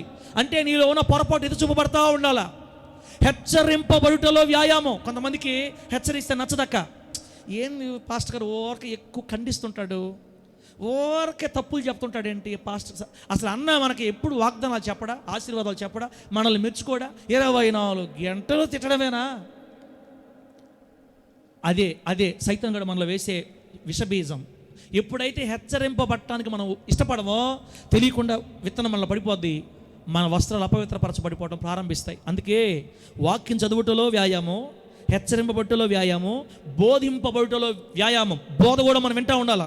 మనకు బోధించే వాళ్ళు నిరంతరాయంగా మనకు బోధిస్తూ ఉండాలి, ఆ బోధను వినాలి. 4వది, సంఘముగా కూడుకొనుటలో మానని వ్యాయామం. హెబ్రీ పత్రిక రాశాడు దేవుడు, కొందరు మానుకొన్నట్లుగా, 7వ అధ్యాయంలో కొందరు మానుకున్నట్లుగా సంఘముగా కూడుట మానుకోవద్దని చెప్పాడు దేవుడు. అమ్మా, ఆదివారాలు చూడండి, బిడ్డలు రాలేకపోతున్నారు, సంఘం కూడుకోవట్లా. ఒక ఆదివారం వస్తే మళ్ళీ వచ్చి ఆదివారమే, ఇక మధ్యలో మనకి కూడుకునేది లేదు. ఒకవేళ నీకు అవకాశం ఉందా, కుటుంబ ప్రాబ్లం జరుగుతుంటాయి, సంఘంలో ఏం జరుగుతుందో ఒక విశ్వాసిగా నీకు అవసరం బిడ్డ, నీ నంబర్ గ్రూపులో యాడ్ చేయించుకోవాలి. మీరు ఎవరు చూడలేదని నేను పెట్టడంలే. అది ఏంది, గ్రూపులు కూడా యాక్టివ్గా లేవు. ఇప్పుడు అందరు నీరసం అయిపోయాం, గ్రూపులు కూడా యాక్టివ్గా లేవు. ఎవరు చూస్తారో పట్టుకుంటారు, ఎవరి బాధలు అయిపోయినాయి. ఇంకా పెట్టి ఏం ప్రయోజనంలే, ఆదివారం పెడితే సోలని ఆదివారం ఒకటే పెడతాను బాబన్న, చూసేవాళ్ళు కూడా లేరు. సంఘముగా కూడుట మానుకోకుండా వ్యాయామం చేయాలి. ఆదివారాలు నిశ్చయంగా ప్రభు సన్నిధికి వస్తుండాలా, కుటుంబ ప్రార్థనలో కలుసుకోవాలి, సువార్తలు వీలైతే అవకాశం ఉంటే కలుసుకుంటుండాలా. ఎంత వీలైతే అంత ఎక్కువగా నువ్వు కూడుకోవాలి దేవుని కోసం. అప్పుడే నీ వస్త్రాలు అపవిత్రపరచుకోకుండా కాపాడుకోగలవు. ఆమేన్ గట్టిగా. సంఘము వస్త్రములు అపవిత్రపరచబడితే నష్టం ఎవరికి? ఇశ్రాయేల్ పాస్టర్కా నీకా? వస్త్రాలు అపవిత్రపరచబడితే ప్రమాదం ఎవరికి? మనకే కదా. రేపు ప్రభు ఏం చెప్తారు? ప్రభు ఏమంటాడు రేపు తీర్పులో? ప్రభువా ప్రభువా ప్రభువా ప్రభువా అని నన్ను పిలుచు ప్రతి వారు పరలోక రాజ్యంలో ప్రవేశించలేరు, పరలోకమందున్న నా తండ్రి చిత్తం చేయవాడే ప్రవేశిస్తాడంటాడు. సంఘముగా కూడుకొనుటలో వ్యాయామం ఉండాలి, మనకి ఆత్మీయ కసరత్తు ఉండాలి. అప్పుడు వస్త్రాలు అపవిత్రపరచబడకుండా ఉంటాయి. 2వది, మొత్తం మీకు 4 చెప్పా. 5వది, విశ్వాసములో తొలగిపోకుండా వ్యాయామం. విశ్వాసాన్ని పోగొట్టుకోకుండా వ్యాయామం అంటే అమ్మా చెప్పాం కదా, ఎక్సర్సైజ్ లాగా రోజు చేయాలా. విశ్వాసం తొలగిపోకూడదంటే ముందు చదవాలి నువ్వు. విశ్వాసం దేని వల్ల కలగద్ది? వినుట వల్ల. ఆమేనండి. వినుట వలన విశ్వాసం. ఏ వినాలి? దేవుని గురించిన మాట. దేవుని గురించిన మాట చదవాలి, దేవుని గురించిన మాట వినాలి, అప్పుడే విశ్వాసం వస్తుంది. ఇవి మానేసావంటే విశ్వాసం కూడా తగ్గిపోయి మనుషుల మీద, లోకం మీద, రాజకీయ నాయకుల మీద, ఫ్రెండ్స్ మీద ఆధారపడిపోతావు, దేవుని నుంచి దూరం అయిపోతాం, దెబ్బతినేస్తాం, వస్త్రాలు అపవిత్రం అయిపోతాయి. బిడ్డలారా, మీకు ఏందో అర్థమైనట్లే, మళ్ళీ చెప్తాను ఫస్ట్ నుంచి. వాక్యం చదువుటలో వ్యాయామం, హెచ్చరింపబడుటలో వ్యాయామం, బోధించబడుటలో వ్యాయామం, సంఘము కూడుకొనుటలో మానకుండా వ్యాయామం, విశ్వాసంలో తొలగిపోకుండా వ్యాయామం, 6వది ప్రార్థించుటలో వ్యాయామం, 7వది ప్రభువును గూర్చి ఇతరులకు చెప్పడంలో వ్యాయామం, లాస్ట్ది 8వది శ్రమలు సహించడములో వ్యాయామం, 9వది లోకానికి, లోక స్నేహాలకి దూరంగా పారిపోవడంలో వ్యాయామం. ఇవన్నీ చేస్తే కదక్క మనం భక్తిపరులం అవుతాం. ఇవన్నీ చేస్తే కదా అన్న మనం భక్తిపరులం అవుతాం. ఈరోజు మందిరంకి వచ్చావు, ప్రభు నీతో ప్రేమగా మాట్లాడుతున్నాడు, సరి చేసుకోకుండా వెళ్ళిపోతే ఎట్లాగా? ఈ ప్రకటన గ్రంథం అయిపోయిందాక మనల్ని మెచ్చుకుంటట్లేడు ఈ సార్. ఇంజక్షన్లు వేసి పంపించడమే తప్ప ఏదన్నా మంచి మాటలు చెప్తే కదా సంతృప్తికి పోతాం మేము. దేవుడు సిద్ధం అయితే ఇంజక్షన్ వాక్యాలే కానీ ఇక మెచ్చే వాక్యమే లేదు యేసునామములో. మనల్ని ఒకసారి మెచ్చుకోవాలి డైరెక్ట్గా, మనల్ని మధ్యాకాశంలో దేవుడు మెచ్చుకోవాలి. ఆమె చెప్పండి గట్టిగా చెప్పండి హల్లెలూయా. ఎవరు మెచ్చుకుంటే మంచిదా? మనకి పాస్టర్ మెచ్చుకుంటే మంచిదా? దేవుడు మెచ్చుకుంటే మంచిదా? దేవుడు ఎట్ట మెచ్చుకుంటాడు మనల్ని? బడా, చెప్పండి, బడా నా నమ్మకమైన మంచి దాసురాలా, బడా నా నమ్మకమైన మంచి దాసుడు. ఆయన మెచ్చుకుంటే దేవుని మెప్పు మనకు మంచిదే. దేవుడు మనల్ని మెచ్చుకోవాలంటే ఇక్కడ నువ్వు కాస్త గద్దించబడాలి, హెచ్చరించబడాలి, బోధించబడాలి కదా. హెచ్చరించబట్టులో వ్యాయామం ఉండాలి మనకి. యేసయ్యని గురించి ఇతరులు చెప్పడంలో నువ్వు వ్యాయామం ఉండాలి. ప్రార్థించడంలో వ్యాయామం మర్చిపోకూడదు. శ్రమలు సహించడంలో వ్యాయామం ఉండాలి. లోకాన్ని నుండి, లోక స్నేహాల నుండి, దుష్టత్వం నుండి పారిపోవడంలో వ్యాయామం ఉండాలి. ఇవన్నీ చేస్తే నీ వస్త్రములు అపవిత్రపరచుకోకుండా పవిత్రంగా, రోషంగా యేసు కొరకు నిలబడగలవు. అప్పుడు నా ప్రభు ఏమంటాడు తెలుసా? తమ వస్త్రములను అపవిత్రపరచుకొనని కొందరు నెల్లూరు హోలీ జడ్జి సెంటర్లో ఆ ప్రార్థనా మందిరంలో కొందరు నా కోసం ఉన్నారు. ఆమెను కూడా ఆమె అనండమ్మా. మీరు ఎట్లా చెప్తారు సార్? ఆమె కానీలే, ఇంకెందుకు తిట్టు, ఇంక మళ్ళీ ఆమె ఏం చెప్తాం మేము? నీరసం అయిపోయారక్క మీరు. కాస్త అప్పుడప్పుడు ట్యూబ్ లైట్లు ఏం వేస్తాం సార్? మాకు ట్యూబ్ లైట్ అనిపిస్తుంది. మాకు నువ్వు బాకులతో పడుస్తుంటే అవసరమైతే కోపమన్న వస్తుంది, లేకపోతే ఎందుకు కర్మన్న వస్తుంది. కానీ మేము నవ్వా మీకోసం అమ్మా. సరే ఇందాక నవ్వకపోయినా ఇప్పుడైనా నవ్వి ట్యూబ్ లైట్లు వేసి హల్లెలూయా అని చెప్పండి ఒకసారి గట్టిగా. నవత చెప్పండి, నవత చెప్పు. అదే నవత పక్కన వాళ్ళకి చెయ్యి ఇచ్చి హ్యాపీ సండే అని చెప్పండి. హ్యాపీ సండే చెప్పు. నవత చెప్పు. చెప్పండి. స్తోత్ర. ఆమేన్.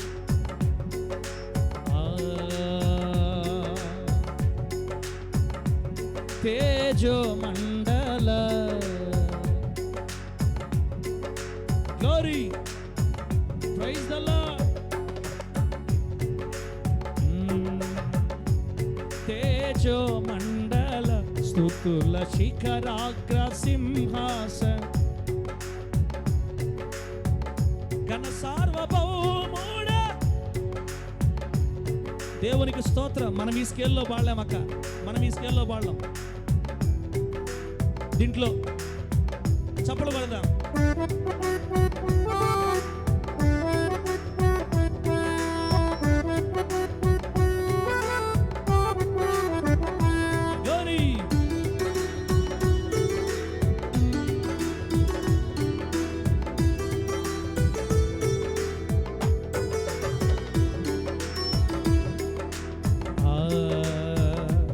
తేజో మండల స్తుతుల శిఖరాగ్ర సింహాసన. అందరూ పాడాల. ఘన సార్వభౌముడనా యేసయ్యా. తేజో మండల స్తుతుల శిఖరాగ్ర సింహాసనాసీనుడా. ఘన సార్వభౌముడనా యేసయ్యా.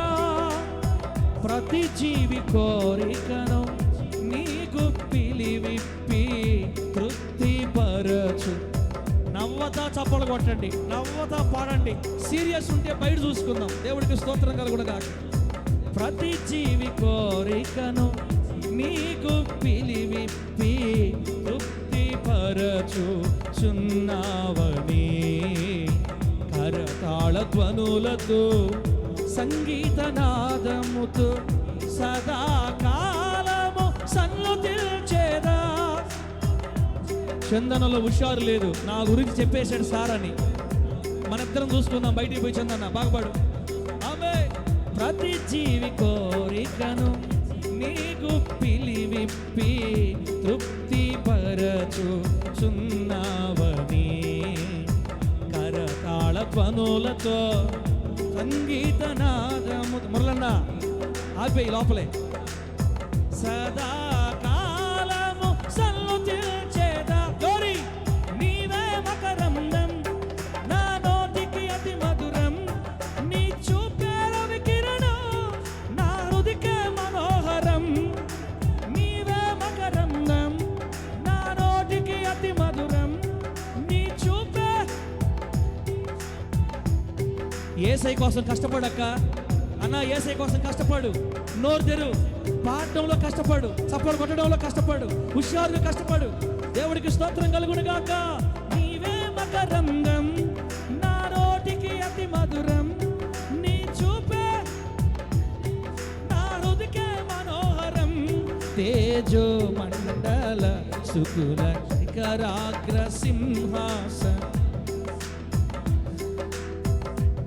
సార్వభౌముడా నా యేసయ్యా తేజో మండల స్తుతుల శిఖరాగ్ర ఆసీనుడా ఘన సార్వభౌముడా నా యేసయ్యా యేసయ్యా యేసయ్యా యేసయ్యా యేసయ్యా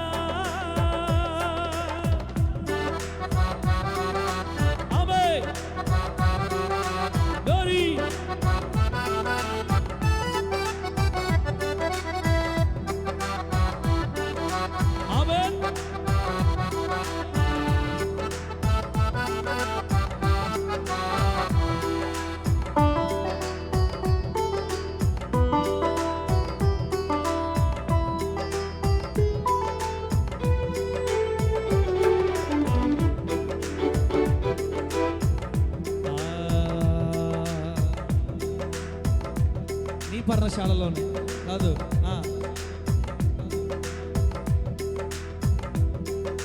నీ శూరత్వమే నాకు నేర్పించనే అలయని పోరాట పటిమగల యుద్ధ నైపుణ్యమే ధీర దిగ్గజమూలే దిగులల్దేనే నేను నీ సైన్యమైనందుకే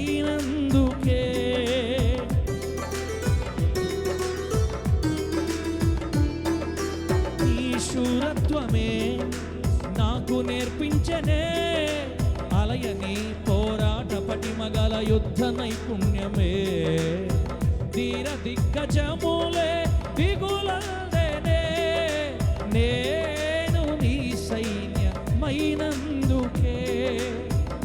లెక్కింపలేని వేవేల సైన్యముతో ప్రత్యర్థి సేనలను లెస్సగా ఓడించుటకు లెక్కింపలేని వేవేల సైన్యముతో ఈ విధంగా నువ్వు తిడుతుంటే సైన్యం ఏడొస్తారు నాయన ఉండేవాళ్ళు బాగపోతే చాలు నువ్వు ఈ విధంగా తిడతా వాక్యం చెప్తే ఒక్కరు కూడా రారు పర్వాలే వచ్చిన వాళ్ళే చాలు ఆమె అయ్యేమిలే దేవుడు మనకు కూడా సైన్యం ఇస్తాడు స్టార్ట్ అయింది ప్రభువుకే మహిమ కలుగును గాక లెక్కింపలేని వేవేల సైన్యముతో ప్రత్యర్థి సేనలను లెస్సగా ఓడించుటకు సేవా వెలుగులోనికి జన సంద్రమును నడుపుచుంటివి మహావీరుడా యుద్ధ శూరుడా పాదాభివందనం ఈ సేవా వెలుగులోనికి జన సంద్రమును నడుపుచుంటివి మహావీరుడా యుద్ధ శూరుడా సారాభివందనం నీవే మకరందం నా నోటికి అతి మధురం నీ చూపే బొడ్డు హుషారుగా బోడు నీవే మకరందం నా నోటికి అతి మధురం నీ చూపే పాడు గట్టిగా హల్లెలూయా నీవే మకరందం నా నోటికి అతి మధురం నీ చూపే నా హృదయకే మనోహరం తేజో మండల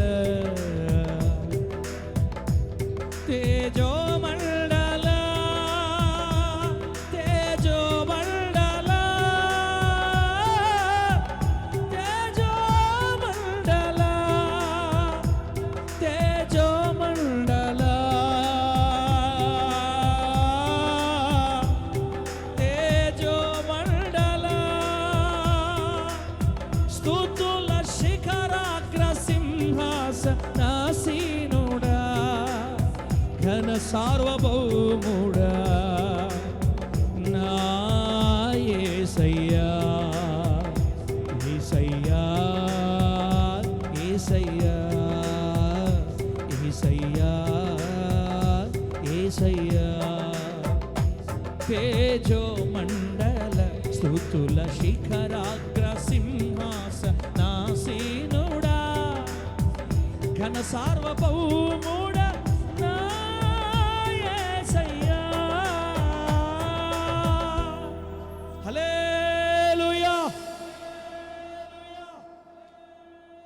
దేవుని నామానికి మహిమ కలుగును గాక. 10 నిమిషాల్లో ముగించి ప్రార్థన చేసుకుందాం బిడ్డలారా. 10 నిమిషాల్లో ముగించి ప్రార్థన చేసుకుందాం. సార్ది సంఘంలో ఉన్న గొప్పతనం ఒకే ఒక పాయింట్.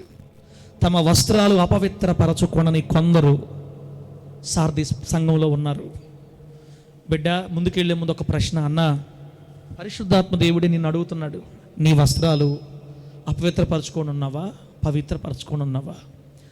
ఏ కార్యాలు నిన్ను అపవిత్రం చేస్తున్నాయో అవి ఇక్కడే ఒప్పుకొని ఈ రోజు నుంచి ఎక్సర్సైజ్, ఆత్మీయ వ్యాయామం ప్రారంభిస్తే వాక్యం చదువుటలో, హెచ్చరింపబడుటలో, బోధింపబడుటలో, సంతోషముగా కూడుకొనుట, సంఘముగా కూడుకొనుట మానని స్థితిలో, విశ్వాసం తొలగిపోకునుటలో, ప్రార్థించుటలో, ప్రభువును గురించి ఇతరులకు చెప్పడంలో, శ్రమలు సహించడంలో, లోకానికి, లోక స్నేహాలకు దూరంగా పారిపోవడంలో నువ్వు వ్యాయామం చేస్తూ ఉంటే నిశ్చయముగా నీ వస్త్రాలు ఎప్పటికీ పవిత్రంగా ఉంటాయి.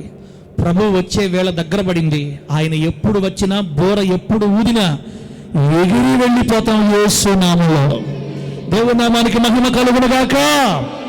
రెండవసారి రాజులకు రాజుగా, ప్రభువులకు ప్రభువుగా మేఘారూఢుడై దిగిరాబోతున్న మన యేసుని ఎదుర్కోవడానికి ఈరోజే మన వస్త్రములు కడుక్కొని ఉతుక్కొందుము గాక. సార్ది సంఘంలో ఉన్న లోపాలు బిడ్డలారా, సార్ది సంఘంలో ఉన్న లోపాలు మీరు అంత చదువుకున్న ఆలోచనల తర్వాత నేను గుర్తు చేస్తాను. రెండో వచనంలో నీ క్రియలు నా దేవుని ఎదుట సంపూర్ణమైనవిగా కనబడలేదు అంటే, సార్ది సంఘములో ఉన్న విశ్వాసం యొక్క భక్తి సంపూర్ణము కాదు. మీరు గుర్తు పెట్టుకోవడానికి చెప్తా. ఫస్ట్ పాయింట్, సార్ది సంఘంలో ఉన్న లోపాలలో మొదటిది అసంపూర్ణ భక్తి. వారి క్రియలు దేవుడు చూసినప్పుడు అసంపూర్ణంగా ఉన్నాయి. వారి ప్రార్థన అసంపూర్ణమే, వారి జీవితం అసంపూర్ణమే, వారి విశ్వాసం అసంపూర్ణమే. అంటే కొంతట్టు కొంతట్టు, కొంతిట్టు కొంతిట్టు కొంతట్టు. ఆదివారం వాక్యం, సోమవారం లోకం. ఆదివారం దేవుడు, సోమవారం ఏమండి దేవునికి అవిధేయమైన కార్యక్రమాలు. అసంపూర్ణత. దేవుని బిడ్డ, సంపూర్ణులుగా మార్చుట కొరకే దేవుడు మనల్ని సంఘంగా కూడుకోమని చెప్తే, నువ్వు దేవుని సంఘానికి రాకపోతే నిన్ను ఎవరు సంపూర్ణంగా చేస్తారన్నా? అందుకే పౌలు గారు చెప్తారు, క్రీస్తునందు మిమ్మల్ని సంపూర్ణులుగా చేసి దేవుని ఎదుట నిలవబెట్టవాలననే మా బాధ అంటాడు ఆయన. మీరు సంపూర్ణులు అవ్వాలంటే క్రమంగా దేవుని కార్యాలకు వస్తూ ఉండాలా. సార్ది సంఘములో ఉన్న విశ్వాసుల క్రియలు సంపూర్ణమైనవి కాదంట. ఆ అసంపూర్ణత తొలగిపోవాలంటే ఈరోజే తీర్మానం చేసుకోవాలి. రెండో పాయింట్, సార్ది సంఘంలో ఉన్న లోపాలలో రెండోది, జీవించుచున్నావన్న పేరు మాత్రం ఉన్నది కానీ, మొదటి వచ్చింది కదా, నీ క్రియలను నేను ఎరుగుదును, ఏమనగా జీవించుచున్నావన్న పేరు మాత్రం ఉన్నది కానీ నీవు మృతుడవే. ఇది మీరు గుర్తుపెట్టుకోవాలంటే వేషధారణ భక్తి. రెండో పాయింట్, మొదటిదేమో అసంపూర్ణ భక్తి, రెండోదేమో వేషధారణ భక్తి. బైబిల్లో ఒక భయంకరమైన మాట ఉందమ్మా, వేశ్యలకైనా పరలోకం ఉంది కానీ వేషధారులకి పరలోకం లేదు. వేషధారులు అంటే ఎవరు చెప్పండి? వేషాన్ని ధరిస్తారు కొంతసేపు. నటుల్ని ఏమంటారు? సినిమాల్లో నటించే వాళ్ళని ఏమంటారు? నటులు. వేషాన్ని ధరించాడు, వేషం వేసుకుని అంటారు అనమాట. సినిమాల్లో మనం చూసే వాళ్ళందరూ నిజంగా వాళ్ళేనా? పెద్ద రౌడీగా ఉంటాడు ఆయన సినిమాలో. అతను నిజంగా రౌడీయా? మన ముందేమో దుమ్ము కొట్టుకొని కారులు అద్దాలు పగిలిపోతుంటాయి, మన గాలిలో లేచి రేవు ధనాన్ని కింద పడుతుంటారు, మట్టి వేస్తుంటుంది. ఆ తర్వాత మళ్ళీ మనం చూసి వాళ్ళిద్దరు నవ్వుకుంటూ ఉంటారు. బాగా వచ్చిందా? బాగా కొట్టేనా? ఇంకా కోపం పెట్టాలా? కస పుష్ చేసి మళ్ళీ పోయి బాగా వచ్చిందా, ఎక్సలెంట్ చేసి ఇంకా బాగా చేయాలి నువ్వు. వాళ్ళందరూ నటిస్తుంటారు, మనకేమో నిజమని నమ్మిస్తారు. అది వేషధారణ. సంఘంలో ఒక విధంగా, బయట ఒక విధంగా బ్రతికితే చెల్లిలా అది ఖచ్చితంగా వేషధారణే. దేవుడు చాలా బాధపడతాడు అట్లా ఉంటే. అందుకే ప్రభు చెప్పాడు కదా, ఉంటే చల్లగానైనా ఉండండి, వెచ్చగానైనా ఉండండి. నులివెచ్చనగా ఉంటే నా నోట్లో నుంచే మిమ్మల్ని ఊసేస్తారు. ఉమ్మి వేయని ఉద్దేశించుచున్నాను, ఉమ్మి వేయాలనుకుంటున్నాను నేను. మారు మనసు పొంది ఈరోజైనా మారు మనసు పొందు. ఆ 3వ వచనం చూడండి, నీవేలాగో ఉపదేశం పొందితివో, ఎలాగో వింటివో జ్ఞాపకం చేసుకొని దాన్ని గైకొని మారు మనసు పొందు. మారు మనసు పొందడానికి మరొక అవకాశం ఉంది ఈ వారం మనకు బిడ్డలారా. వేషధారణ భక్తి. అక్క నీ సంగతి అంతా ప్రభు తెలుసు. యేసయ్య కన్నులు చూడలేని ప్రాంతం ఏదైనా ఉందా భూమి మీద? ఆయన కన్నును తప్పించుకుంటారన్నా? ఇసాకన్న రెబ్కమ్మ ఫ్రమ్ మర్రిపాడు, ఆయన కన్నులు తప్పించుకోగలరా? పోయిన వారం విన్నాం, అగ్ని జ్వాల వంటి కన్నులు. దేవునికి స్తోత్రం కలుగును గాక. అగ్ని జ్వాల వంటి కన్నులు, ఆయన కన్నులకు మరుగైంది ఏదీ లేదు, తప్పించుకోలేం. వేషధారులుగా ఉండకూడదని ప్రభు మనకు చెప్తున్నాడు. అసంపూర్ణ భక్తి తొలగిపోవాలి, వేషధారణ భక్తి తొలగిపోవాలి. ఇంట్లో ఒకే విధంగా ఉండాలి, బయట ఒక విధంగా ఉండాలి. మందిరంలో ఒకే విధంగా ఉండాలి, బయట ఒక విధంగా ఉండాలి. పాస్టర్ ముందు ఒకే విధంగా ఉండాలి, లోకంలో ఒకే విధంగా ఉండాలి. ఇది దేవునికి ఇష్టం. మనం అట్లా కాదు, అక్కడ మారిపోతాం. ఓసర వెళ్ళి ఎట్లా అని చెప్పండి, ఓసర వెళ్ళి ఏ కొమ్మెక్కితే ఆ రంగులోకి మారిపోద్దంట. నేను ఎప్పుడు చూడలా, చెప్తుంటారు, అప్పుడప్పుడు చూస్తుంటా కొన్నిసార్లు. అది ఎక్కడ పడితే అది మారిపోద్దంట. అట్లా కాదు కదా మనం. వేషధారణ మనలో నుంచి ఈరోజు యేసు నామములో తొలగిపోవును గాక. దేవుణ్ణి ఏడిపిస్తావా అక్క? మనుషుల్ని ఏడిపించు, ఇబ్బంది లేదు. దేవుని మాత్రం మనం ఏడిపించకూడదు, దేవుణ్ణి బాధ పెట్టకూడదు అక్క. నీ కోసం ప్రాణం పెట్టాడు యేసయ్య. తన అమూల్యమైన యవ్వన రక్తాన్ని చివరి బొట్టు దాకా నీ కోసం నా కోసం కార్చేశాడు సిలువలో. ఇంకా మోసం చేస్తావా? ఆ వేషధారణ భక్తిలో నుంచి బయటికి రావాలి. మూడో పాయింట్ చూడండి బిడ్డలారా, సార్దీ సంఘంలో ఉన్న లోపాలు. మూడో పాయింట్, దేవుడు మాట్లాడుతున్న ఉపదేశాన్ని వినక, జ్ఞాపకం చేసుకోక, గైకొనకుండా తమ ధన సమృద్ధిని బట్టి వాళ్ళు మారు మనసు పొందలేదు. అంటే మూడో పాయింట్ మీరేం రాసుకోవాలి? భక్తిహీనత.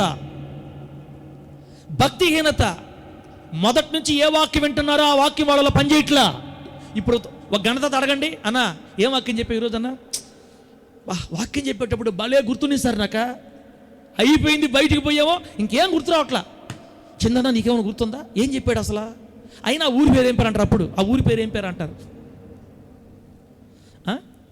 ఆ ఊరి పేరు ఏం పేరు అంటారు? పాత సినిమాల్లో ఒక మనిషి విలన్ లాగా అరస్తుంటుంది పెద్దామి. ఏం కాంతమ్మ ఏదో పేరు అని పేరు, సూర్యకాంతం పేరు చెప్పేస్తారు. అది ఎప్పుడుది? ఇప్పుడుదా? చిన్న పిల్లలప్పుడు నేను 5వ తరగతి 6వ చదివేటప్పుడు అప్పట్లో పేరు సూర్యకాంతం పేరు అప్పుడు ఇప్పుడు గుర్తుంది. సార్దీస్ అనే పేరు ఇంకెంటకి గుర్తుండదు. సూర్యకాంతం కావాలా, సార్దీస్ కావాలా, నువ్వే కోరుకో. భక్తిహీనత. ఏ ఉపదేశం వింటున్నారో మర్చిపోతున్నారు, దాన్ని విన్నారు మనసులో పెట్టుకోవట్లేదు, గైకొనట్లేదు, అనుసరించి నడవట్లేదు. కారణం ఏంటంటే తమ ధన సమృద్ధిని బట్టి ఈ సార్దీస్ విశ్వాసులు మారు మనసు పొందకుండా భక్తిహీనతలోనే నిలబడిపోయారు. ఈరోజు మన కన్నుల ముందు వాళ్ళు మాదిరిగా ఉన్నారు. సార్దీస్ విశ్వాసుల్లాగా నువ్వు మొదటి నుంచి ఏ ఉపదేశం విన్నావో, 3వ వచనం చూడండి, నీవేలాగో ఉపదేశం పొందితివో, ఎలాగో వింటివో దాన్ని జ్ఞాపకం చేసుకో, మర్చిపోవద్దు. దాన్ని జ్ఞాపకం చేసుకొని గైకొను, వినో, మారు మనసు పొందు. ఇప్పుడైనా అవకాశం ఉంది బిడ్డ. ఒక మంచి వార్త ఏంటంటే, ఎంత ప్రేమగల దేవుడు అంటే ఆయన, ఇప్పుడైనా మనం ఒక్కసారి క్షమించు ప్రభు అంటే ఇంతవరకు నువ్వు చేసిందంతా మర్చిపోతాడా? అని చెప్పండి. What a wonderful love. ఎంత అద్భుతమైన ప్రేమ. నన్ను క్షమించు ప్రభువా, తెలుసో తెలియకో వేషధారంలో పడిపోయానయ్యా, నన్ను కడుగంటే. ఎందుకో తెలుసా? కోట్ల సంవత్సరాలు ఉండబోయే మహా నిత్య భయంకరమైన ఆరని అగ్ని గుండాన్ని తప్పించడానికి నిన్ను ప్రేమిస్తున్నాడు ఆయన ఇప్పటికి కూడా. వయసు అంతా వ్యర్థం చేసుకొని, సమయం అంతా వ్యర్థం చేసుకొని, ప్రభువును మోసం చేసి నువ్వు మోసం చేసుకొని ఎంతకాలం చేయాలక్క మనం ఇది? భక్తిహీనత. వాక్యం అసలు నీ గుండెల్లో ఉండడంలా, వినడంలా. మొదట నువ్వు ఇక్కడున్నా కూడా పిల్లల మీద ఉంది నీ మైండ్, ఇక్కడున్నా కూడా ఇంటి మీద ఉంది నీ మైండ్. అసలు ఇంతవరకు ఏం చెప్పారు నీ మనసులో లేదు. అక్క మారు మనసు పొందు. సమయం లేదు, అవకాశం పోగొట్టుకుంటే మళ్ళీ రాదు. ఒకవేళ ఈ ఆదివారమే చివరేమో నువ్వు మందిరంలో ఉండటం, రేపు ఆదివారం మళ్ళీ నువ్వు మందికి రావేమో. గ్యారెంటీ ఉందా? ఎవరి గ్యారెంటీ ఉంది? నేడుండి రేపు పొయ్యిలో వేయబడే అడవిగడ్డి లాంటి వాళ్ళమే.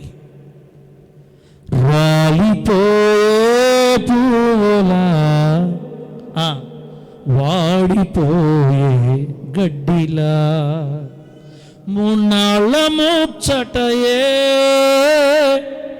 ఈ జీవితం. ఏ పాటలు మాకు సువార్తలో రోజు ఇంకా అయ్యే 4 పాటలు పాడి రాసాము, 4 పాటలు పాటలు రాయాలా? రాబోయే రోజుల్లో ప్రభు రాయాలా, సీడీలు చేపిస్తాడు. ఆయన నామానికే మహిమ కలుగునుగాక. రాలిపోయే పువ్వు లాంటిది మన బ్రతుకు. వచ్చి ఆదివారం అనుకుంటాను, గ్యారెంటీ లేదు. అక్క మారు మనసు పొంది క్షమాపణ అడిగి కడుక్కొని వెళ్ళిపోయి ఇక్కడ నుంచి. అవకాశం ఉంది, ఇంకా నీకు అవకాశం ఉంది. భక్తిహీనత నుండి నా ప్రభు నిన్ను బయటికి లాగునుగాక. లాస్ట్ పాయింట్, ఈ సంఘంలో విశ్వాసులకి దేవుని రాకడను గూర్చిన జాగ్రత్త కానీ, పవిత్రతను గూర్చిన కానీ జాగ్రత్త అసలు లేదు. ఈ సంఘ విశ్వాసులకి, సార్దీసులో ఉన్న విశ్వాసులకి దేవుని రాకడ గూర్చిన జాగ్రత్త, ఆ భయం, ఆ తలంపు, అమ్మో దేవుడు త్వరలో రాబోతున్నాడు నేను జాగ్రత్త, ఏమి లేదు.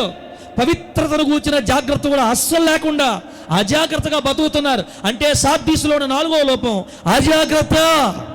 3వ వచనంలో, నీవు జాగరూకుడవై ఉండని ఎడల నేను దొంగ వలె వస్తా, ఏ గడియలో వస్తానో నీకు తెలియదు. అంటే దేవుడి రాకడను కూర్చున్న జాగ్రత్త వీళ్ళకి లేదు, అజాగ్రత్తతో ఉన్నారు.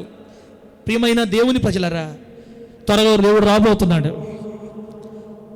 ఆయన మనకి ఇవ్వాల్సిన క్రియల ఫలం ఆయన చేతుల్లో ఉంది.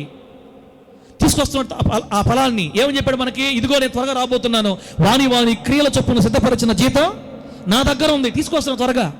జీతం ఇవ్వడానికి త్వరలో రాబోతున్నాడు ఆయన. ఏ జీతం తీసుకుంటావన్నా? అక్క ఏ జీతం తీసుకుంటావు? ప్రభువా నీ కొరకు నేను ఒక్క దాంట్లో కూడా నమ్మకంగా ఉండలేకపోయినా ఆడస్తావా? రేపు అంత అయిపోయిన తర్వాత, చేతులు కాలిపోయిన తర్వాత ఆకులు పట్టుకుంటావా? అయ్యా నీ కొరకు ఒక్క దాంట్లో కూడా నేను నమ్మకంగా ఉండలేకపోయానయ్యా, నిన్ను ఒక్క విషయం నేను అప్పుడే ఆడద్దామా? ఇప్పుడే ఆడవాలి. అజాగ్రత్త ఉంది మనకి, కేర్నెస్ లేదు. పవిత్రత కాపాడుకోవడంలో మనం జాగ్రత్తను పోగొట్టేసుకున్నాం. ఇప్పుడైనా సార్దీసులో ఉన్న అజాగ్రత్త మనలో కనబడకూడదని, దేవుని రాకడను కూర్చున్న నిత్యం ధ్యానం మనలో ఉండాలని ప్రభు కోరుకుంటున్నాడు. దేవుడు మనల్ని సిద్ధపరచునుగాక. 4 పాయింట్ టకటక చెప్పండి. సార్దీసులో అసంపూర్ణ భక్తి ఉంది, సార్దీసులో వేషధారణ భక్తి ఉంది, సార్దీసులో మిక్కిలి భక్తిహీనత ఉంది, సార్దీసులో అజాగ్రత్త పరులు ఎక్కువగా ఉన్నారు. అందుకే వాళ్ళ డబ్బే వాళ్ళ దేవుడైపోయారు, వాళ్ళ ఆస్తులే వాళ్ళ దేవుడైపోయాయి. పేరుకు మాత్రమే రోమా విగ్రహ సాంప్రదాయాలతో నిండిపోయిన RCM వ్యవహారాలతోనే ఆ సంఘం కనుమరుగైపోయింది. ఈరోజు బిడ్డ, సార్దీసులాగా దేవుని బాధ పెడతావా? ప్రభుని సంతోష పెడతావా? అదిగో తమ వస్త్రాలు అపవిత్రపరచుకోనని కొందరున్నారు ఆ సంఘంలో. వారి జాబితాలో ఈరోజు నీవు నేను యేసు కొరకు నిలబడుదుము గాక. ఆమేనండి. మనం యేసు కోసం నిలబడాలక్క. పవిత్రపరచుకుందాం. అవకాశం అయితే ఉంది ఇప్పుడు. ఎందుకంటే ఆయన నిజమే ఎంత ప్రేమగల దేవుడో అంత కోపాన్ని చూపుతాడు.